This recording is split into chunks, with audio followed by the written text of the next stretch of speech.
Good afternoon. Welcome to today's session of the Connecticut Art Standards webinars. I'm Cindy Parsons, hosting today's session. This is the fifth of our 6 webinars are planned over the next, actually we have our last one next week, but they've been all over this past spring for the standards rollout. These webinars have been designed to help arts educators learn more about the new standards and how to implement them in the classroom. Today's session, we will welcome Rich Wells, who's going to be talking about how to connect knowledge and skills through the music standards in your curriculum planning and writing. Rich was one of the co-authors of the National Music Standards, and before his retirement in 2008 was Director of Music in Simsbury Public Schools, and was involved in a number of state curriculum and assessment projects. During our presentation, you're encouraged to use the chat box, which you can find on the right side of your screen, to submit questions, and Rich will respond to them after his presentation. You can find the chat box on, I think, the lower part of your screen on the right side. You may also submit comments and respond to others' comments during the presentation. The session will be archived and available for viewing at your convenience once the state has finished putting closed captions to it. So Rich, welcome, and thanks for taking the time out of your busy retired schedule to be with us. Well, thank you very much, Cindy. There's quite a bit to cover in this webinar, and because of this, I have to move along at a pretty quick pace. I'll leave time at the end of the presentation for questions. And if you're listening to a recording of this webinar, feel free to email me at this email address that's on this opening page. If you've not done so already, what's really helpful, I think, in understanding the standards is getting an overview of the entire standards and all the various pieces. And I encourage you to listen to Scott Schuler's webinar for a more complete view of the standards. Also, I had a pleasure to listen to Kim Yannen's webinar a couple of weeks ago, and she had some interesting instructional ideas for the process of responding, showing how learning in one process can be transferred to another, which is something that I'm going to be touching on in this presentation today. What I'd like to do is to begin this webinar by focusing on some core ideas that guided the development of the standards, and then use these ideas to present an approach to weaving knowledge and skills through the standards.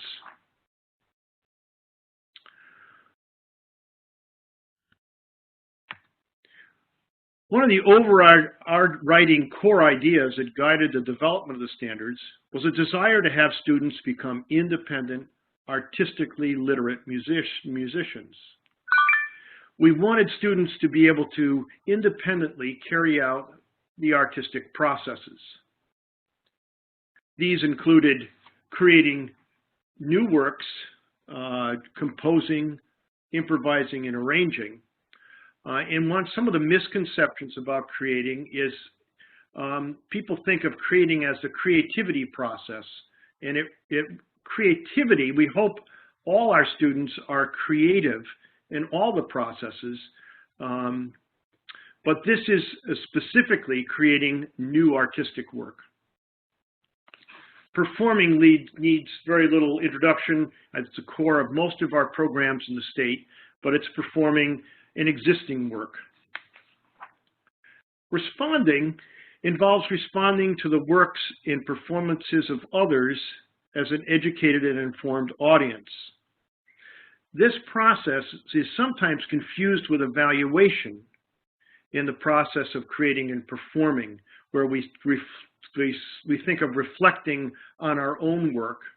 But that is really part of evaluation. It shares a lot of the same kind of skills and knowledge as in responding, but the purpose of it is much different. And I'll explain that a little bit more later in the process. But responding is specifically to artistic works of others rather than of yourself. Some of the other art forms have connecting as a fourth process. In music, we felt the ability to connect was critical to the processes of creating, performing, and responding. How can one create, perform, or respond to music without connecting to oneself or to the outside world? So for this reason, connecting in music is embedded within the three processes that I just mentioned, creating, performing, and responding, and does not have a separate set of standards. So I won't be dwelling on connecting for the remainder of this webinar. So here are the three processes of creating, performing, and responding with their associated steps or process components. I can't emphasize enough that understanding the nature of these components can help teachers organize instruction and help students understand the larger processes. I'd like to keep a few things in mind. First, the process components do not always occur in the order presented, nor must they be taught or learned in that order. Musicians naturally move back and forth among the process components as they carry out a process. So for example, in performing, we may select some music to play. We may then start rehearsing, evaluating, and refining as we begin to analyze and develop an interpretation and find out the work is just too hard for us to play and go back to the selecting component again. So as musicians, we tend to float around between these processes, and the distinctions are really for learning and teaching, not necessarily for the practicing in a specified sequence. Since the processes and their components were used to guide the development of the performance standards, they can be a valuable entry point into understanding individual process standards. So I'm going to give a quick overview of the components in each one of the processes. So creating has four processes: imagine, plan, make, evaluate, refine, and present. So musicians imagine to generate material for a new work.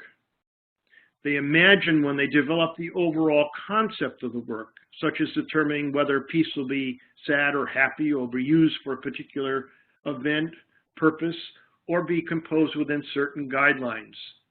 When we talked to composers as we were generating the standards, we were thinking that imagine was just about creating specific melodic, harmonic, and rhythmic ideas to support a work. And the emphasis was that the overall arching conceptualization of a piece was as important, if not more important, in getting those ideas organized. So there's really two components of imagine. Just an idea, as a music teacher, I know that imagine was something new to us when I was in Simsbury, that idea of imagination. And it really didn't make a lot of sense until I went down and started talking to some of the visual art teachers, which they spend a lot of time in imagine, in thinking about generating idea. They create more work than music teachers have traditionally, so that if you're trying to learn the creating process, sometimes it's helpful to take a walk down to the visual arts teachers and have a chat with them about some of the ideas that we're presenting here. Once an overall idea is established, a concept, and some ideas have begun to take place, then we want to make some sort of a first draft of the piece. And so that happens during the plan and make stage. This stage really is helped to be informed by understanding the structure in which music is put together. So analysis, if you can analyze and understand the interpretation of works that you perform and respond to, plan and make is kind of the flip side of it. It's where we're creating that form and structure, and so it helps inform. It's where music theory has a connection in composition, is when we're trying to create structure to some of the ideas that we're trying to convey. The next stage is evaluate and refine. So whenever we start a first draft or we develop a draft, say in writing or in music, it always needs some sort of refinement. And musicians apply criteria, sometimes traditional, so sometimes there's some traditional ideas about composition we use, and sometimes personally developed. As we know, composers often break rules as well as follow them, so that in a matter of fact, they're developing their own personal set of rules that they're following. As well as composers often get feedback from peers and audiences as they evaluate and refine their work over time. So that's the evaluate, refine stage. And then the present stage, and that's at the end of a process of where someone who's creating a work figures it's time to share. It could be, we could share it and go back and work on it again, actually, but presenting is where we want to convey the music to other people. And that could be at a public concert, it could be in class, or it could be individually for a friend or a teacher. And in school, in classes, often the present stage is at the end of the process where the student hands in a project at the end of a unit. So that's the present stage. In the standards, these 4 components, imagine, plan, make, evaluate, refine, and present, also have an enduring understanding and an associated essential question that, again, help define what each one of these components means. And I find in working with teachers, the essential questions often are very helpful in establishing what each one of these components is about. And they're very helpful for students. So as we look down the column of essential questions, these kind of are directly linked to the process components and are I think easier to access and when trying to understand the individual components. This slide shows the second grade standards, all the second grade standards for creating. A couple of things to note in these are that the red type in the standard refers to words that are in the glossary and they have a definition. And I suggest if you're trying to interpret what a standard means, often having the glossary there is very helpful, because some of these, some of the words we used didn't have, we wanted to express an idea, but they didn't have an established definition. So some of these are, it's very helpful to look at the glossary to determine what the definitions are for these red words. And then you'll notice there's italics in the standards also. And this is something unique to the music standards. We try to identify those things that change from one grade to another by using italics. So the words that are in italics are things that have changed from first grade to second grade. So these second grade standards really are a developmentally appropriate expression of the process component. And so there was a need, there was a desire to try to make them in a way that was appropriate for second graders. So these are the ones for second grade for creating. Moving on to perform, there are 5 components in performing: select, analyze, interpret, rehearse, evaluate, refine, and present. To select, as a performer, you really need to know a few things. First of all, you have to know a variety of music. You can't make a selection from one piece, so you have to know a varied repertoire of literature. And that's why students that don't know a varied repertoire of music are going to have a very difficult time with select. And so we need to teach them, we teach from a variety of musical works. They also need to know about what context the music's going to be performed in, or what kind of event is the music's going to be performed for. And then they also need to know what the technical skill is going to be in order to perform the piece, and what it's going to be doable in the short length of time or the length of time that is required for a student to select music and to prepare it. So select, if you look at the standards, select is one of those ones that is the most difficult for teachers to get their hand around maybe, or head around, select at the primary level, or not primary, but the preschool level, maybe just the ability to make a choice between music. And then we make a choice for music that may be based on some sort of a reason at a little bit up later grade.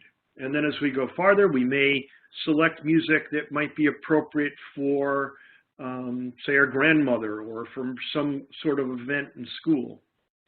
And then we add on selecting repertoire that has variety, and maybe putting together a program of pieces. So as you look at the standards, you'll see select is sequenced and becomes a little bit more challenging as grade levels increase.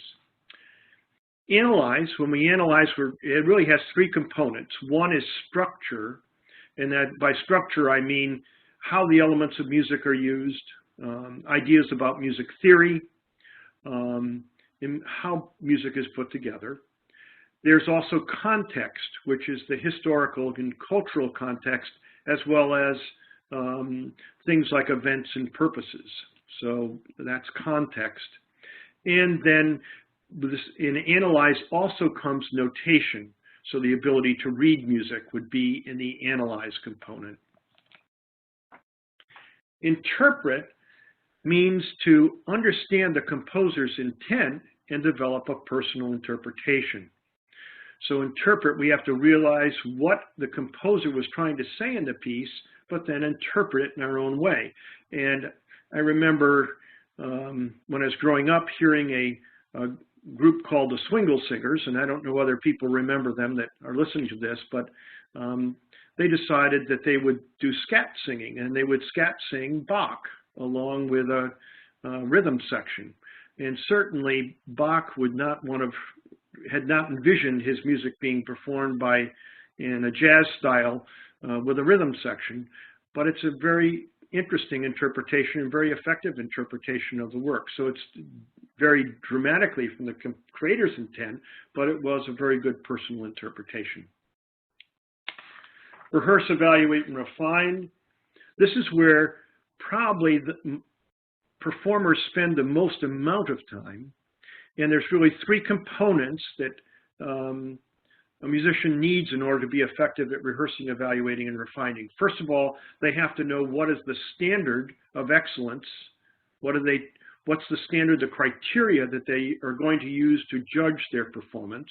That's why we give students the scoring device before we have them do a performance for us, for a grade or for an assessment.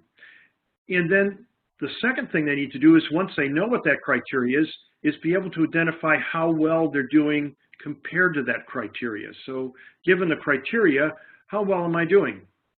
And then the third component is, what do I do now? If I'm not doing as well as I'd like, what strategies can I use to improve? So rehearse, evaluate, and refine really includes understanding the criteria for what makes a good one, how well am I doing compared to that, and what can I do to improve are the three components in a rehearse, evaluate, and refine. In present, this is where we actually present the work for an audience, much like in presenting for a composition or in creating, we're now presenting for an audience in our performance.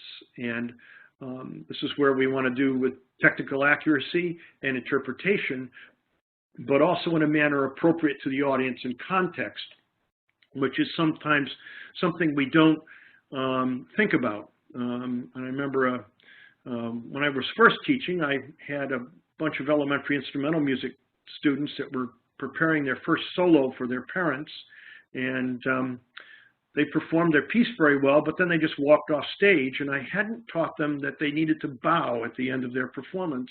And it was not I should have taught them. And that is that performing in a manner appropriate to the audience, and knowing how to bow and how to acknowledge an audience is certainly that. So those etiquette or deportment on stage is also part of this.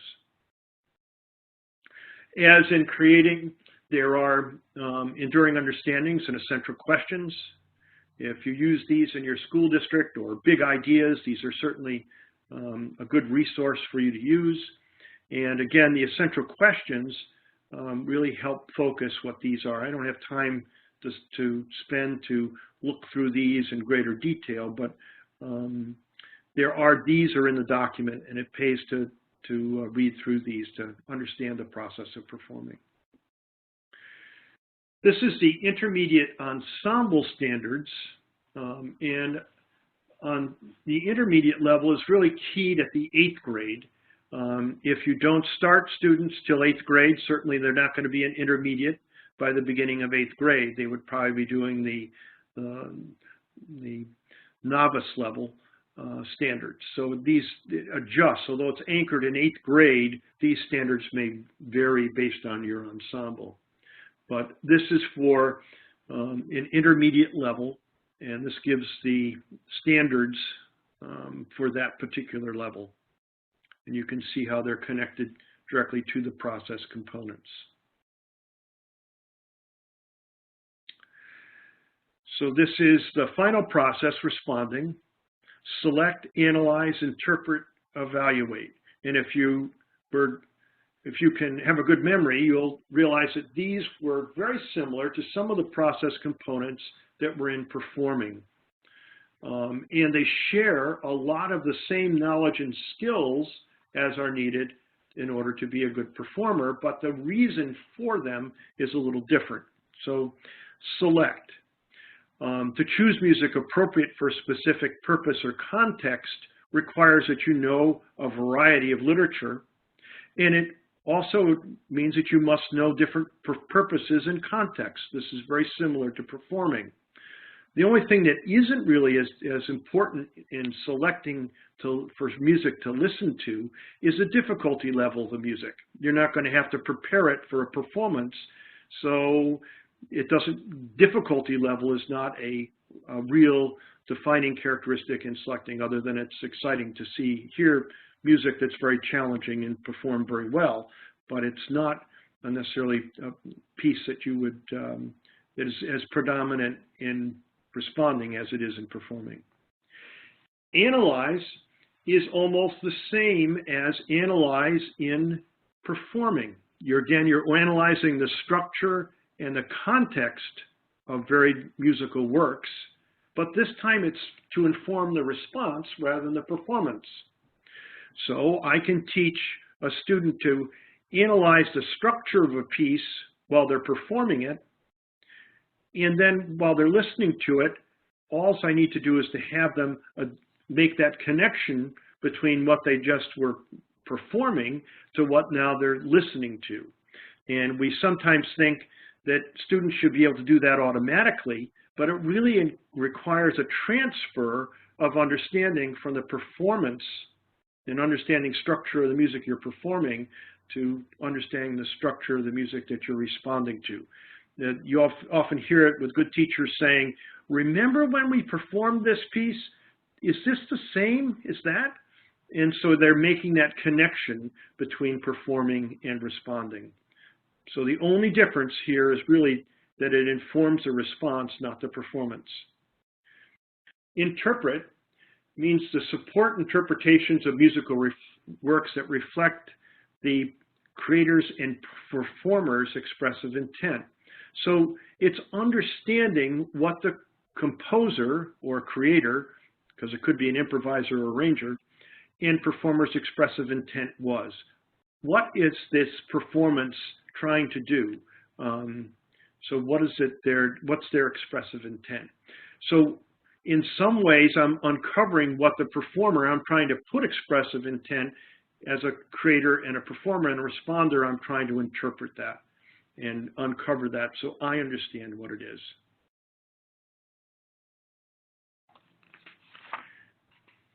And then finally, evaluate means evaluating musical works, and this uses pretty well the same criteria that's used in both in judging a composition or a creative product as it is for a performance, because it's using that criteria to judge whether the work is good. So it's there's a lot of similarity between evaluate in creating and evaluate in performing and evaluating in responding. Again, I'm using it to inform my response or evaluate my response to pieces.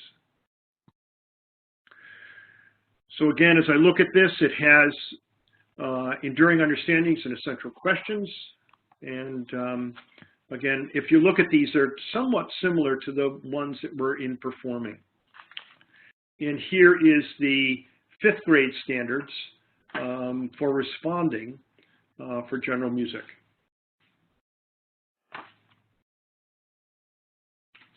And again, these are done in a developmentally appropriate way for 5th grade. So now I've gone through all the processes. In this chart, I have highlighted processes that are similar. So select in performing and responding, and analyze and performing and responding, and interpret and performing and responding. And in some ways, plan and make has a connection, as we talked about, for analyze and interpret, because we're trying to put structure in the music we're creating. And evaluate and refine and present. So this chart kind of highlights the connections between processes.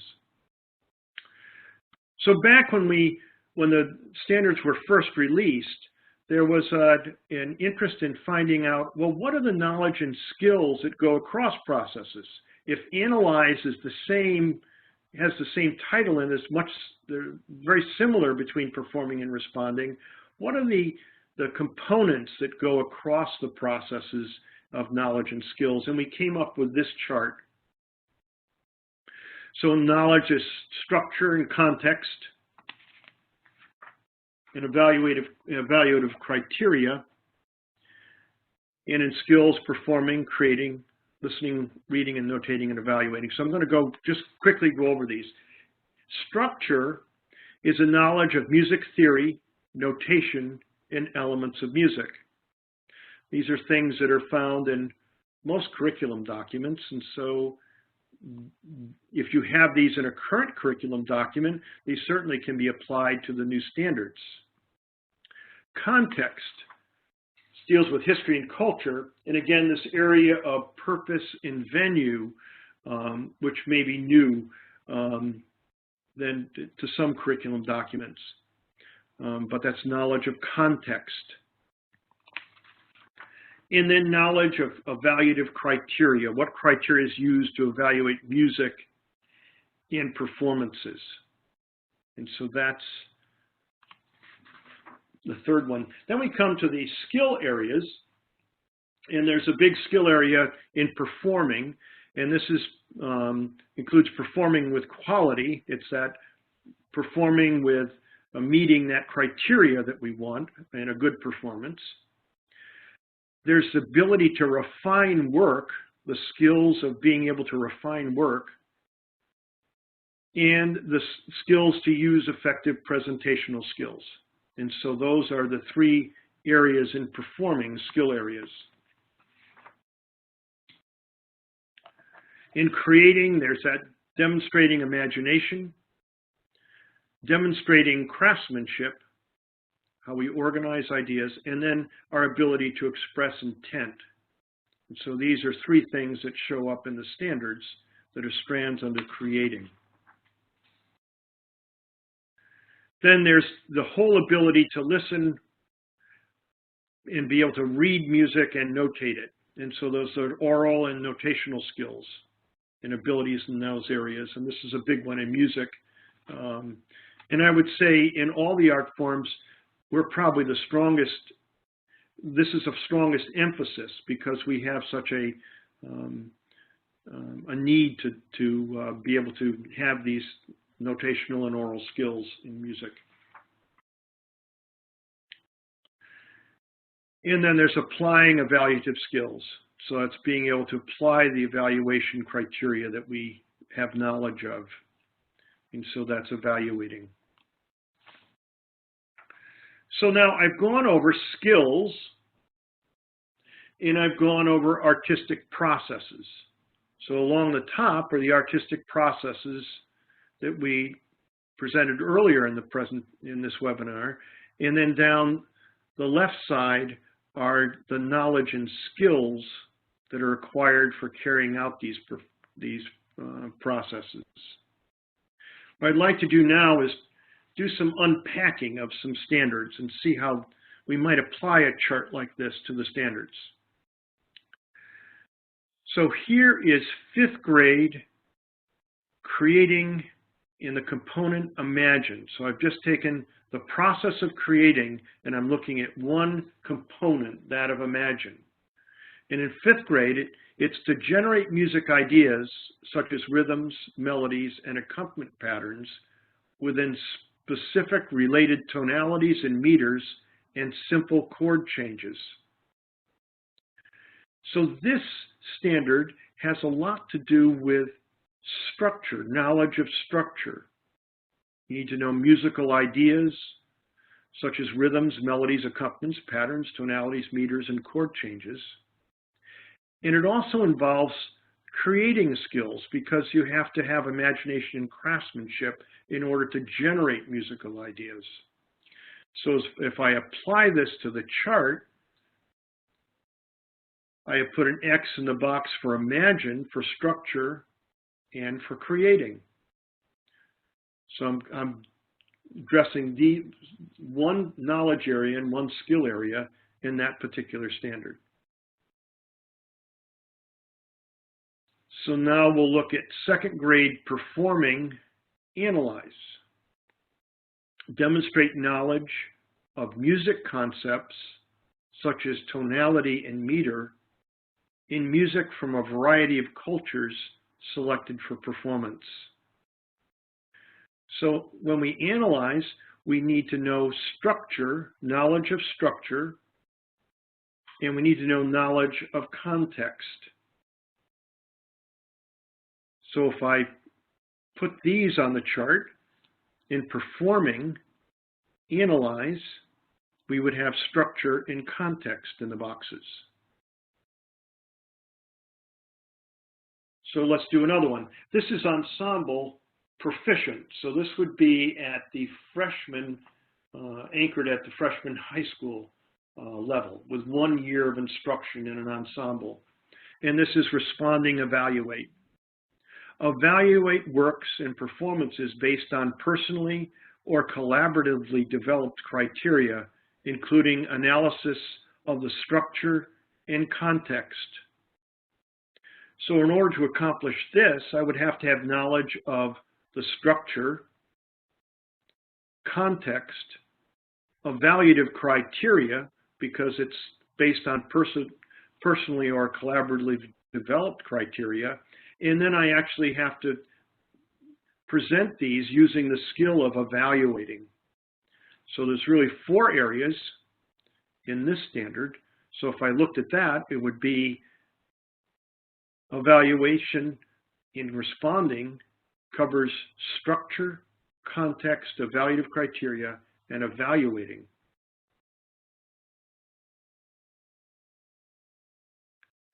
So now I'll do 3rd grade performing, present. Perform with expression in technical accuracy. If I look at the skill areas that are down at the in the smaller print at the bottom, of those 4 areas, this is clearly in the performing category. So there would be a box in performing at present.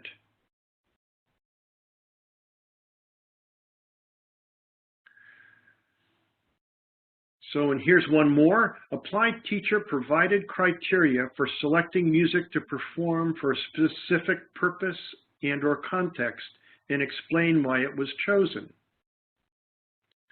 So if I look at this one, it has all 3. It has context, evaluative criteria, and evaluating.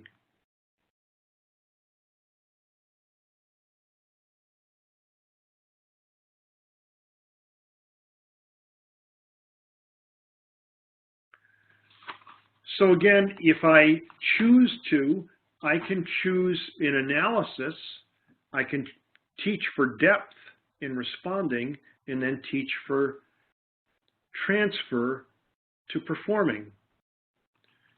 If I teach to interpret in performing, then I can transfer some of those skills over to responding. So that ability to transfer what we've taught makes teaching a little bit more efficient and allows us to save time teaching by transferring between processes.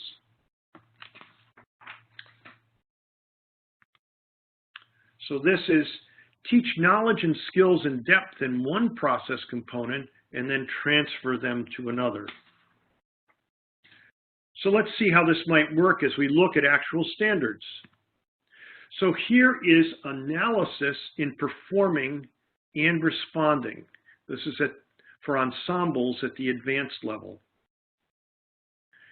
Examine, evaluate, and critique using music reading skills where appropriate how the structure and context impact and inform prepared and improvised performances. And then in the area of responding, demonstrate and justify how the analysis of structures and context and performance decisions inform the response to music. So if I teach context and structures in one area, they can transfer to the other. So it's these similarities between process. And in fact, if you look at the standards, they were written with this kind of similarity in mind. If I establish what structures and contexts that I'm going to be teaching at a certain level, then I can thread these through the standards. So here's another one. This is for interpreting and performing and responding at the 4th grade level. Demonstrate and explain how intent is conveyed through interpretive decisions and expressive qualities. And these are specifically dynamics, tempo, and timbre. Demonstrate and explain how the expressive qualities such as dynamics, tempo, and timbre are used in performers and personal interpretations to reflect expressive intent. So we can see how these qualities, these expressive qualities, are used in both performing and responding at the 4th grade level.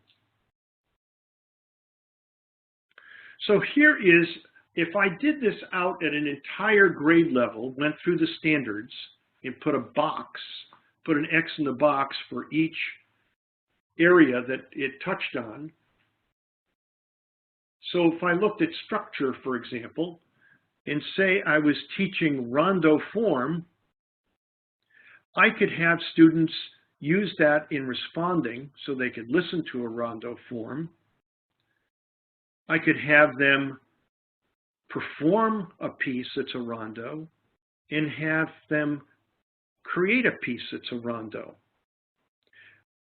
The beauty with having them actually use them in processes is that they will retain the knowledge and skills that you want to teach because they're actually using them in the actual making of meaning in music. And so that if we look at the processes as ways of threading knowledge and skills and bringing meaning to those knowledge and skills, then this kind of chart can be helpful.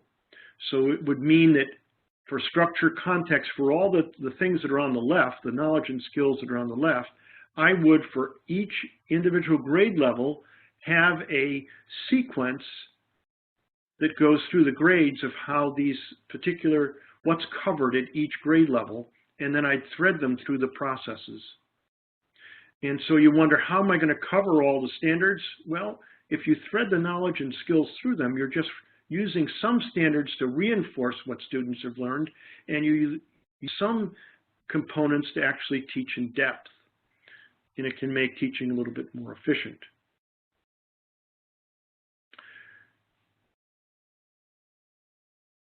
So I'm at about, do I have a few more minutes, Cindy? Yeah, you have about, you can go around 5 or 6 minutes. good, I can do it this 5 or 6 minutes. So if I look at this chart and I want, well, how do I teach, plan, and make at the 4th grade level? How do I teach, interpret, and responding at the 2nd grade level? How do I teach select and performance at the 2nd grade level or pre-K? There's some excellent resources that can help you come up with some ideas about this. Associated with the standards are model cornerstone assessments. Now, these assessments could actually be called /units because they are pretty detailed in some of the instruction that's involved in carrying out the cornerstone assessments. So here is, and I know this is an awful lot of information to look at, but here are the model cornerstone assessments in creating at the 2nd, 5th, and 8th grade level. So as I look across these, let's look at Imagine. In 2nd grade, students are going to exchange 4-beat rhythmic improvisations with a teacher. In 5th grade, they're going to improvise call and response phrases for a variety of purposes, context, using different elements of music. And then in 8th grade, they're going to select a video clip and script their poem and identify beginning, middle, and end, and then to describe the feeling or expressive intent of each section, and then improvise ideas for each section. So as you can see, there's this progression going from maybe less complex to more complex. If I look at the 2nd grade creating and present, this is the standard, convey expressive intent for a specific purpose. And this is actually one of the model cornerstone assessments that was borrowed from our Connecticut Common Arts assessment. The teacher will perform a rhythmic prompt of 4 beats long. The student then improvises a response 4 beats long. The teacher improvises a response for 4 beats, and then the student improvises a final response for 4 beats. And this is the scoring device that's in. So that, again, the model cornerstone assessments give a lot of great model scoring devices. So here is just to see the other thing about the model cornerstone assessments, they're actually going to have student work. So let's see if this works.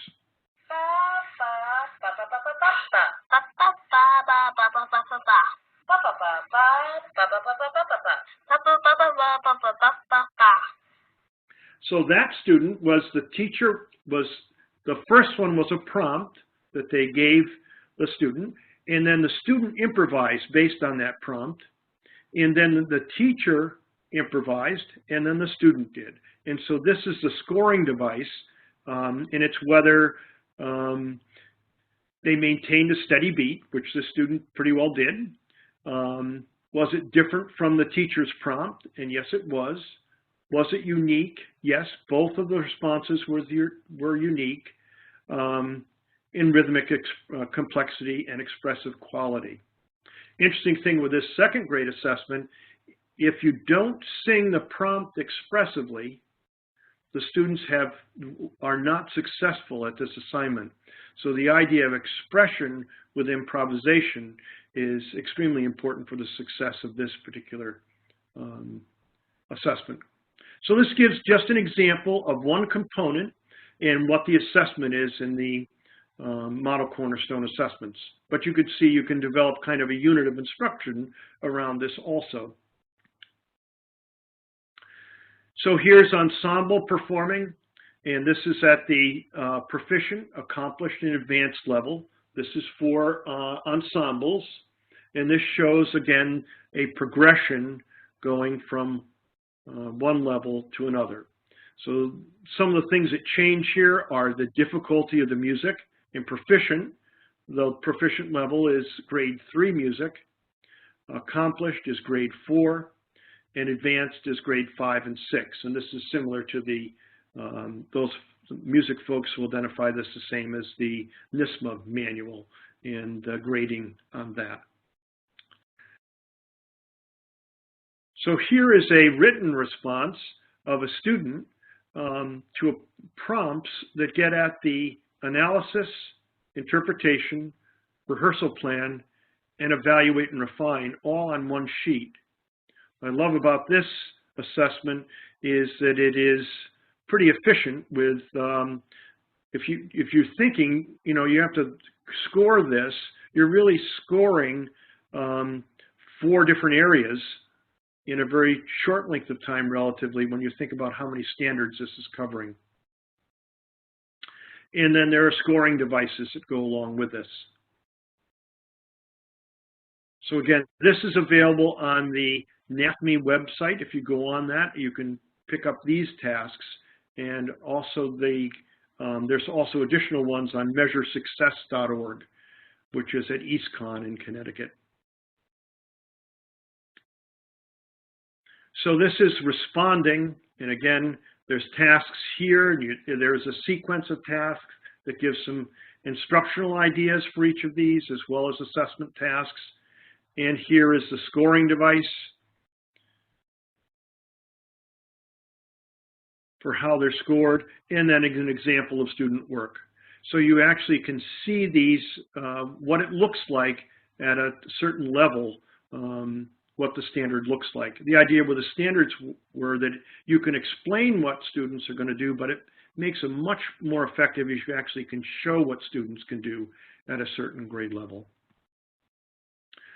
So again, this is all taking this chart and being able to weave knowledge and skills through, and those are the processes. And for some ideas for the processes, the Model Cornerstone assessments certainly give you some great ideas. And now I can open it up for questions because I'm getting hoarse because I've talked too much. That was great. Allison, if you're there, you can maybe unmute people and see if they have any questions to ask Rich. I am on it. Hang on. Just takes 1 second.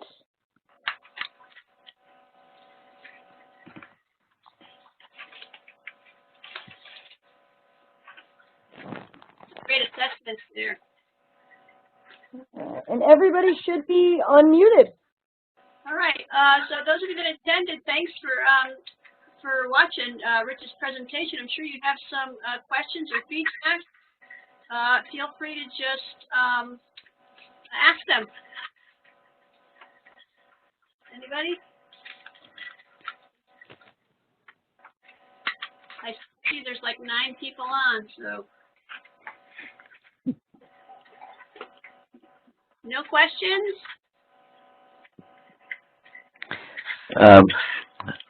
This isn't really the form of a question. Can you hear me? Yes, we can. I can. Yeah, I just really want to appreciate that. I actually teach in a very urban district down in Bridgeport, if I can say the name. And we were actually trying to model our assessments after the new ones. The 2014, we were still using the 94. And one of the things the people that were designing our curriculum ran into was they were just overwhelmed with the idea, especially with an urban, and some people were complaining about the transit nature of our students. There are a lot of students that will be changing schools and stuff. This has really been helpful for me. If I can get one little comment and just a question is regarding the assessments. We actually had a workshop that was presented by the CSVE about a month or so. A young woman came down from, I think she teaches in New Milford, and it actually got into an argument ensued among the teachers whether or not the value of the assessments should be used in a setting like Bridgeport. My argument was if we don't have the assessments, then all we're doing is we're not teaching a class. We're just letting the kids come and do songs and play games. And this teacher thought that was sufficient, and it's been really helpful watching these webinars. My idea, was, and where I got the feedback from is if we don't know what our kids are supposed to be doing by 2nd grade and what the kids in other districts are doing, how are we supposed to try and get them at that point? and most of the people, just because of the frustrations in teaching in a very urban district like Bridgeport, sided with the person that we really can't teach them. We either don't have time or the students don't have the readiness. So the standards, what they're complaining about the standards were that they actually expect too much of certain districts. Like I'm thinking New Haven, Hartford, and Bridgeport and Waterbury, the districts like that. I know New Haven is doing supposedly some pretty exciting stuff, but if you could just kind of give some sort of like a comment when you have a district like Bridgeport, you know, where a lot of the children are coming in with an extreme lack of readiness, how would you go about trying to implement all 11, you know, core anchors? Because what we ended up doing was coming up with standards for the district that only used 4 of the standards. We basically took the 4 first processes of each, you know, anchor standard and just said that was it. We're not going to go past that. We're not going to go past when we perform for kids. We're not going to have them, you know, reflect. We're not going to have them select. We're basically just going to tell them what they have to play, and then, you know, that's the end of the process. You know, any comments about that, or any sort of like a guidance so I can try and raise the standards within my district? Well, you raised a number of really important issues. One, assessment should not be to grade and sort teachers, but it should be to improve student learning. And I think often in our assessment conscious world, we tend to get into grading and sorting and not into really realizing the reason why we carry out assessments is to improve student learning. So it's important for us then to assess what we feel is the most important. And so if you looked at the standards, and instead of saying, I'm only going to do this and this, but said, what is it that really is the most important thing for kids in Bridgeport, and how is that represented in the standards? And I'm going to be presumptuous in mentioning some things that I think might fall into that equation. If I was going to talk about anything, would be that the expressive nature of music. I think in any of the arts, if you can get kids hooked on the meaning of music and how it affects them and impacts them in their lives, at least you have then a hook that will grab them. And I think you probably have realized the most successful units you do in school are the ones that really kind of grab kids and get at the heart of why we do music. So I would say that would be probably the first point. The other thing that I don't mind dropping some components, but I think there are some that are probably more valuable than others. So interpretation and performing is certainly important. But the other piece that's important, I would think, would be the idea of self-assessment, which would get into that rehearsing, evaluating, and refining. So if I think of it in this way, I can't really teach kids. Kids teach themselves. So I'm much more effective when kids are responsible for their learning rather than me as the teacher. As a matter of fact, when you listen to a performance by a band, it's not the teacher that's making the kids play the right notes, play the right rhythms, play the right dynamics, and perform well. It's the students that are doing it. And if we can, so our goal as teachers should be maybe to have them figure out what they need to do to be successful. What makes a better performance? And that, if you can get at that, you probably are going to have them be better performers. Those are my just initial thoughts on what you're saying, but I would say that self-assessment, how are we doing? and then get at the heart of why we want to do music. And you have to make those determinations from looking at the standards and what might be valued the most. Yeah, that's great. One of the things I was listening to Dr. Yannen's broadcast from a couple of weeks ago, she made some sort of like a comment that if you, I think she was talking about responding, if you don't reflect on that response, in other words, if you don't go all the way to the complete thing, it's really an incomplete process. Like when you perform, like most of, even though I'm in Bridgeport, believe it or not, most of my children are really young. I actually teach about 93 3-year-olds and 94-year-olds at a magnet school. And one of the things I always try and do with them that's been really effective is, first of all, I actually let them pick the songs we're going to present for the parents. I'll take a dozen songs that we've done. Unfortunately, for the last 3 years, it's always been Aiken Drum. That seems to be the song they always want to come back to, you know, and I try and mix it up, but each year, I think it's because I do that song all year round and just do the seasons. So we just finished one, we're talking about summer vegetables now. We had one made out of winter vegetables like squashes and zucchinis and stuff like that. So it's something that's constantly being refreshed in the kids' head. You know, and then after the performance, I'll actually show them a video of it, and it's kind of, I'm doing this with 4-year and 5-year-olds, so I know it can be done with the older ones and stuff, but a lot of times, either for lack of time, or if you have students that are running into problems with behavior and they don't want to have, I've actually heard, I had a student tell me once, a second grade student, that he didn't want to think. He said that it hurt to think and that I was making him think too much. He said, can you just give me something to hit, like a drum?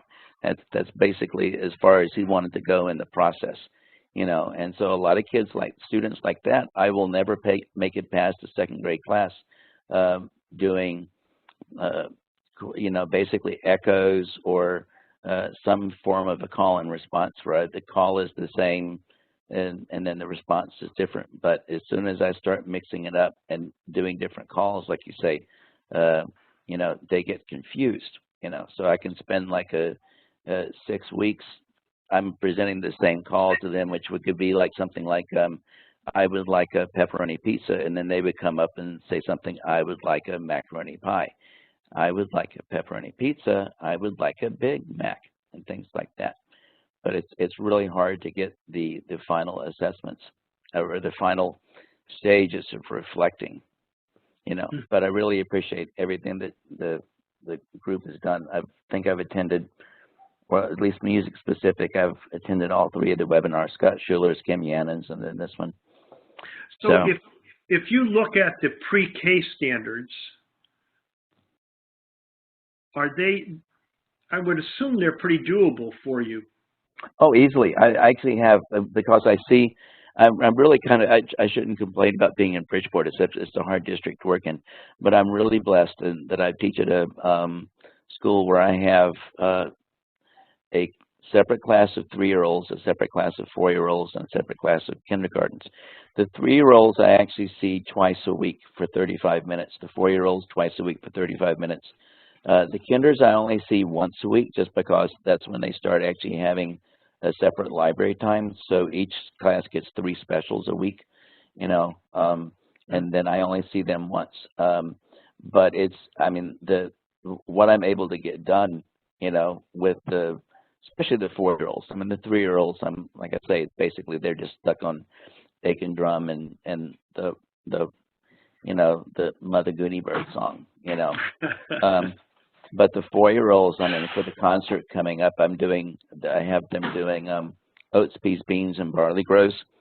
And then after we do the song with the action, we actually, because 60% of the school is an urban population, you know, I actually had the students themselves using like a drum machine app that I have on my iPad, came up with, I guess you would they call them beats. I mean, I call them accompaniments, they call them beats. You know, the biggest challenge I had is we're going to, all right, let's just make a beat, and then they just think that I'm supposed to do something that Kanye West could rap over, you know. And so I had them make a little beat, and we're going to do the song as kind of like as a spoken verse. You know, oats, peas, beans, and barley grow.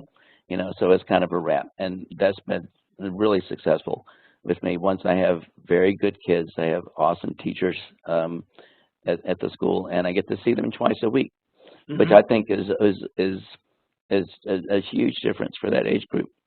You know, but they're really great kids. I'm super happy with what I can do with them. I've done Spanish language songs with 4-year-olds, and so I'm super happy.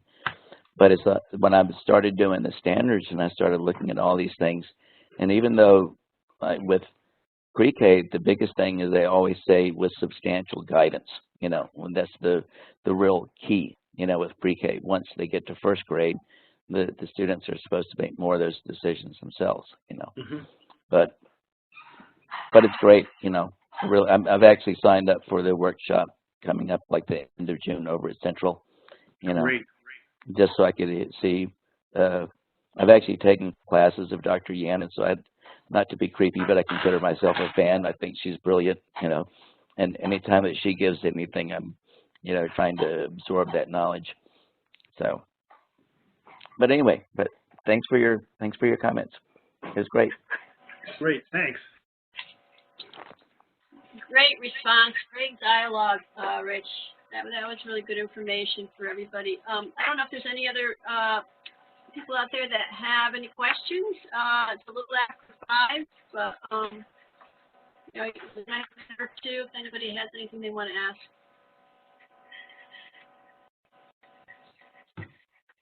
Okay. Well, this session will be archived as soon as the State Department of Education is able to close caption it, and links will be sent out to everybody who signed up. So you'll be able to get back to this session anytime you want. Rich, thanks a lot for your expertise and your all your time and energy. This is great, great information.